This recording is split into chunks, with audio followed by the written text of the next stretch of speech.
Hey boys and girls, Miss Bradshaw here again for writing. So today will be the last lesson that we have on our series writing, so our chapter books. After this week, we will start our narrative small moment stories again. So this will be the last week that we have to work on our best series writing. So I wanted to show you guys something. So you remember how sometimes I like to read books aloud? Well, yesterday I was reading Knuffle Bunny from Mo Willems, and I came to this picture in Knuffle Bunny. And I got to this page, and when I got to this picture, I wondered, this is how I know where they left Knuffle Bunny behind. And I knew that they left Knuffle Bunny behind because it's right there in the picture. I could see that the word said then they left, but I could still see Knuffle Bunny back here in the washer, still getting washed. So even though the words just say that Trixie and her daddy leave the laundromat, we know Knuffle Bunny has been left behind because we see it in the picture. Looking at Knuffle Bunny made me realize that as you get your stories ready to be finished, you might want to include extra information in your illustrations or your pictures.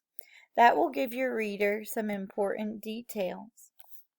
Today I want to teach you that you can study how authors use pictures to give their readers extra information. Then you can try to add details to your own illustrations to give your readers additional information too. So, let's go back to our Henry and Mudge story that we love so much, the Happy Cat. I'm going to ask myself, and you should also be thinking of this question, what happens in this picture? What extra details are there? One night, Henry and Henry's father and Henry's big dog Mudge were watching TV.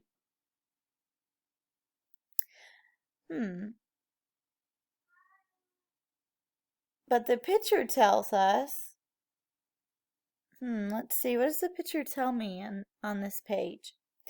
Yeah, the picture shows that Henry and his father and Mudge were watching TV on a big gray couch.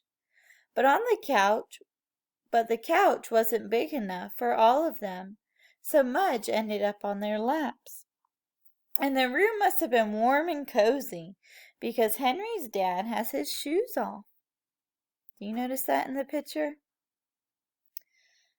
What have I learned here that I could try? A picture can tell the reader extra details about the setting, where the characters are, and what it looks like. In this case, I learned from the picture that the characters are all crowded on the couch, in a warm, cozy place, and all the extra details about the setting. I'm thinking that I could add in some details into the setting of one of my stories about Sam. For example, in the story about Sam bringing home the wrong dog, I could add an illustration that shows the other owner leashing her dog next to Sam's dog. That way the reader knows that Sam might have a big decision to make even before Sam does. So I'm going to read you some pages and show you some of the pictures from our mentor text. As I read, I'll pause so you can really investigate what details you find out from the pictures. So we'll read one more page.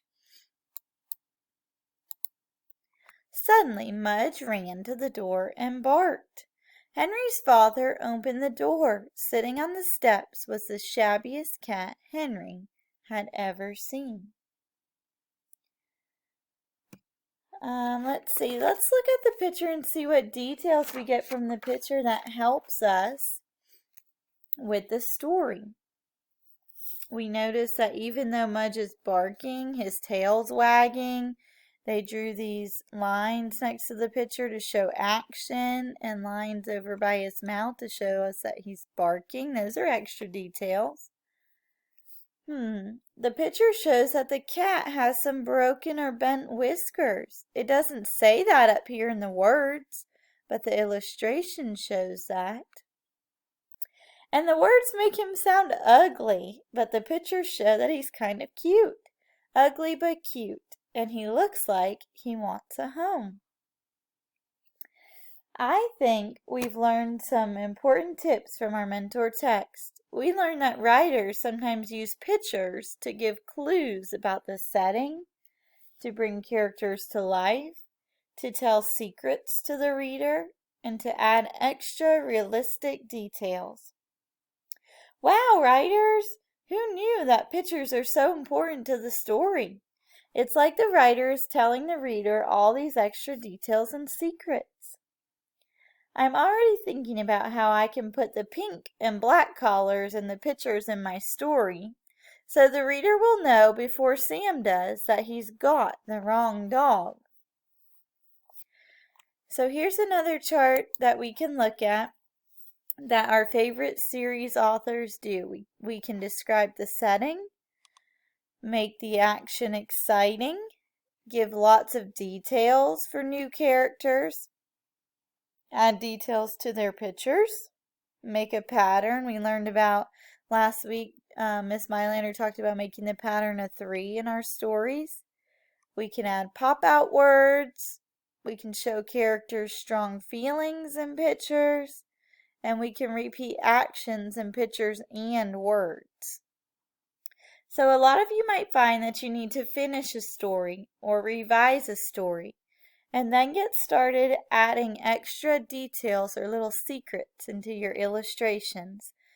We will post our series writing on Thursday, so you need to be finishing up by Thursday. Happy writing!